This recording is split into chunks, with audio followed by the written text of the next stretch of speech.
Grandes mentes, héroes olvidados y vidas que cambiaron el destino de la humanidad. Esto es Fragmentos del Ayer, un viaje a través del tiempo. Hoy vamos a sumergirnos en la vida de una de las figuras más influyentes y complejas de la literatura del siglo XX, James Joyce. Prepárense para un viaje a través de su vida, sus luchas y el genio que revolucionó la novela moderna. James Augustine Aloysius Joyce nació el 2 de febrero de 1882 en Radgar, un suburbio de Dublín, Irlanda.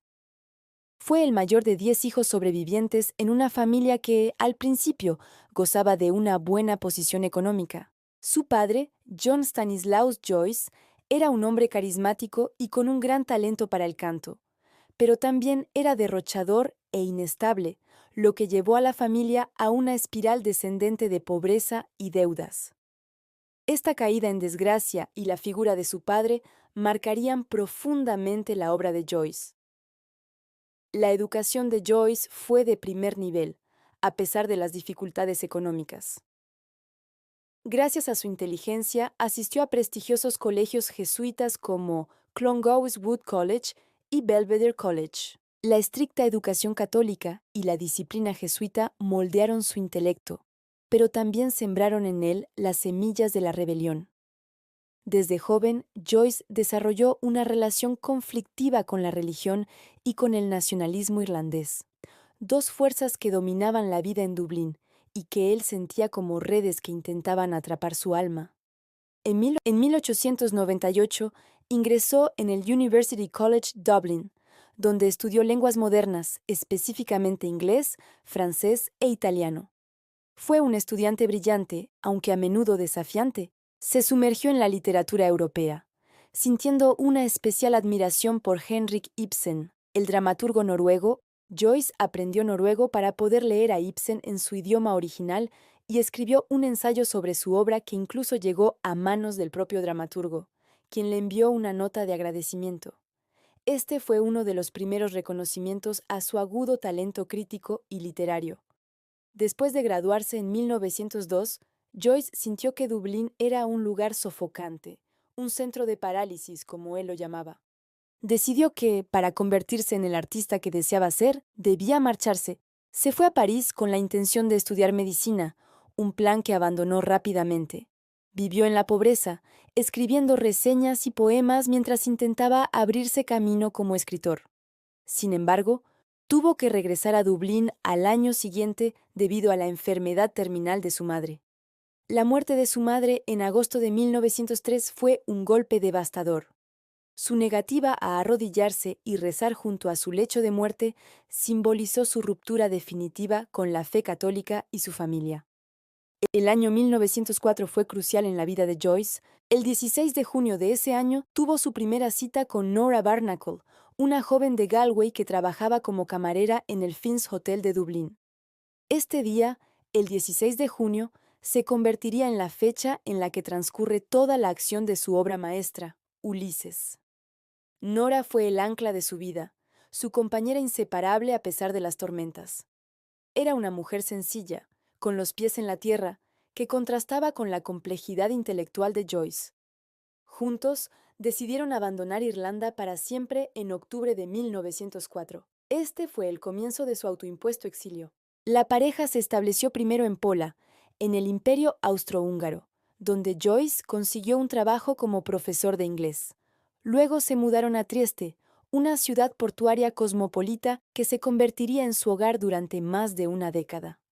Allí nacieron sus dos hijos, Giorgio y Lucia. En Trieste, Joyce trabajó incansablemente. Daba clases de inglés para mantener a su familia mientras dedicaba cada momento libre a su escritura. Fue un periodo de gran productividad literaria, pero también de constantes apuros económicos.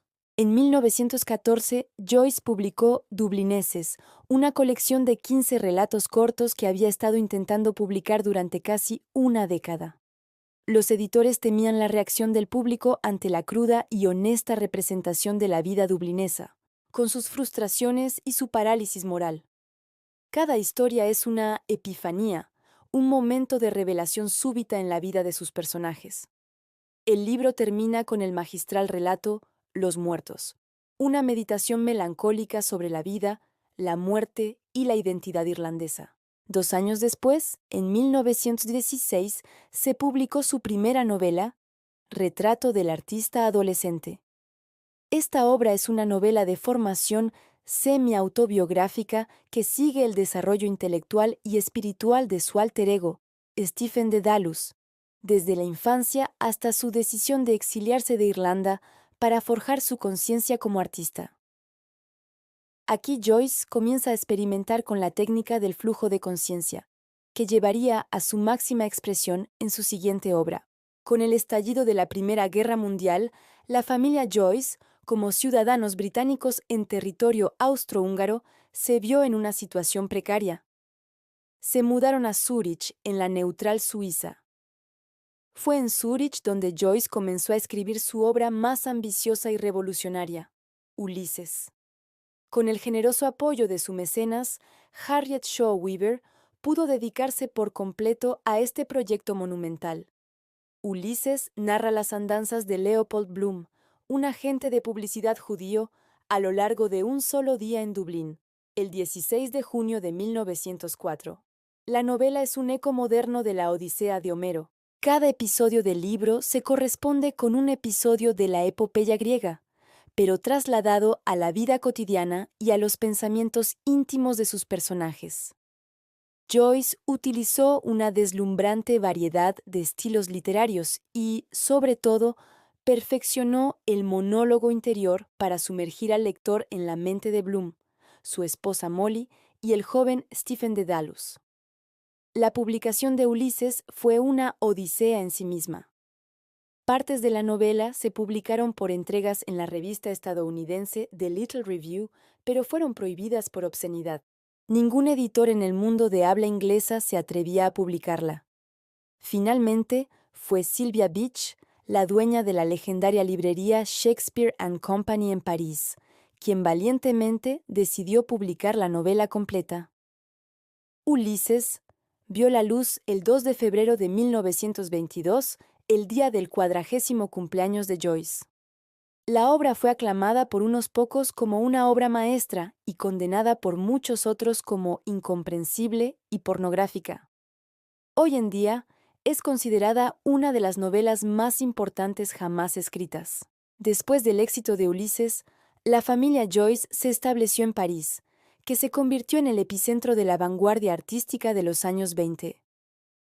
Joyce ya era una celebridad literaria, aunque su vida personal seguía siendo complicada. Sufría de graves problemas de visión, que lo llevaron a someterse a numerosas y dolorosas operaciones oculares. Además, la salud mental de su hija Lucía comenzó a deteriorarse, una fuente de inmenso dolor para él. Lucía, que había mostrado talento como bailarina, fue diagnosticada con esquizofrenia y pasó la mayor parte de su vida adulta en instituciones psiquiátricas.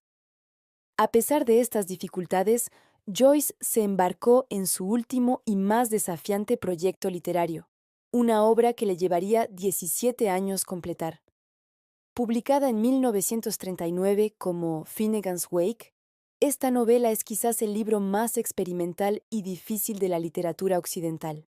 Escrito en un lenguaje onírico, una mezcla de inglés con juegos de palabras y neologismos de más de 60 idiomas, el libro intenta capturar la lógica del sueño y la conciencia nocturna de la humanidad. La estructura es circular. La última frase del libro se conecta con la primera, representando el ciclo eterno de la historia. Es una obra que sigue desafiando a lectores y académicos hasta el día de hoy. Con el inicio de la Segunda Guerra Mundial y la ocupación nazi de Francia, Joyce y su familia huyeron de París. Se refugiaron una vez más en Zúrich. Pero la salud de Joyce, ya debilitada, empeoró. El 11 de enero de 1941 fue operado de una úlcera duodenal perforada. Aunque la operación pareció exitosa al principio, entró en coma y falleció en la madrugada del 13 de enero de 1941, a los 58 años. Nora, Giorgio y su nieto Stephen estaban a su lado. Fue enterrado en el cementerio de Fluntern en Zúrich. Nora le sobrevivió 10 años y fue enterrada junto a él. James Joyce nunca regresó a Irlanda después de 1912, pero su país natal fue el único tema de su escritura. Como él mismo dijo, para mí, siempre escribo sobre Dublín, porque si puedo llegar al corazón de Dublín, puedo llegar al corazón de... En lo particular está contenido lo universal. A través de su obra, transformó su ciudad en un microcosmos de la experiencia humana. Su legado es inmenso. Rompió las convenciones de la novela del siglo XIX, exploró las profundidades de la psique humana y jugó con el lenguaje de una manera que nadie había hecho antes. Influyó a generaciones de escritores, desde Samuel Beckett, quien fue su amigo y asistente, hasta autores como William Faulkner y Gabriel García Márquez. Leer a Joyce no es fácil, es un desafío, pero es una recompensa inmensa. Nos invita a ver el mundo, el lenguaje y a nosotros mismos de una manera completamente nueva. James Joyce fue un hombre de contradicciones, un exiliado que nunca dejó su hogar, un rebelde educado por jesuitas, un genio que vivió gran parte de su vida en la precariedad. Pero por encima de todo fue un artista total, que sacrificó todo por su vocación. Su vida y su obra son un testimonio del poder del arte para trascender las limitaciones del tiempo y el espacio. Gracias por acompañarnos en este recorrido por la vida de James Joyce. Si te ha gustado el video, no olvides darle a like, suscribirte a nuestro canal y darle a la campanita para no perderte nuestros próximos videos.